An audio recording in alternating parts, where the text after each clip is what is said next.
5 కోట్ల విల్లా కొంటే ఎలాంటి ఎమ్యూనిటీస్ అయితే ప్రొవైడ్ చేస్తారో అలాంటి అన్ని amenities 100 feet road, underground electricity, box cricket, badminton court, volleyball court, tennis court, lavish club house with indoor and outdoor swimming pool, party lawn and open theatre and Miyawaki forest, వీటితో పాటు children's park areas.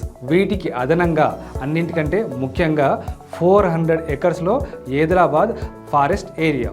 So ఇన్ని ఎమ్యూనిటీస్తో కూడుకొని మనము ఒక అద్భుతమైన ప్రాజెక్ట్ని అయితే తీసుకొచ్చాము. ఈ ప్రాజెక్ట్లో మీరు వితిన్ 1 ఇయర్ లోపల మీకు నచ్చినట్టుగా ఒక విల్లాని కన్స్ట్రక్షన్ చేసుకోవచ్చు. అండ్ లొకేషన్ చూసుకుంటే గట్కేసర్లో ఏదిలాబాద్ టౌన్కి ఆనుకొని మన ప్రాజెక్ట్ అయితే ఉంది. అండ్ ప్రైస్ కూడా చూసుకుంటే 21,000 రూపీస్ పర్ స్క్వేర్ యార్డ్. 26 జనవరి వరకు 19,000 రూపీస్ పర్ స్క్వేర్ యార్డ్ ఆఫర్లో ఇస్తున్నాము. సో ఒక్కసారి కింద ఉన్న నెంబర్ కాల్ చేయండి, మన వెంచర్ని విజిట్ చేయండి. నేను చెప్పిందంతా నిజం అని మీరు అక్కడ చూసిన తర్వాత మీరే తెలుసుకుంటారు. అండ్ వితిన్ 1 ఇయర్ లోపల ఇక్కడ విల్లా కూడా కన్స్ట్రక్షన్ చేస్తున్నాం కాబట్టి సో మీకు నచ్చిన ఒక ప్లాట్ని బుక్ చేసుకొని మీకంటూ ఒక మంచి విల్లాని సొంతం చేసుకోండి.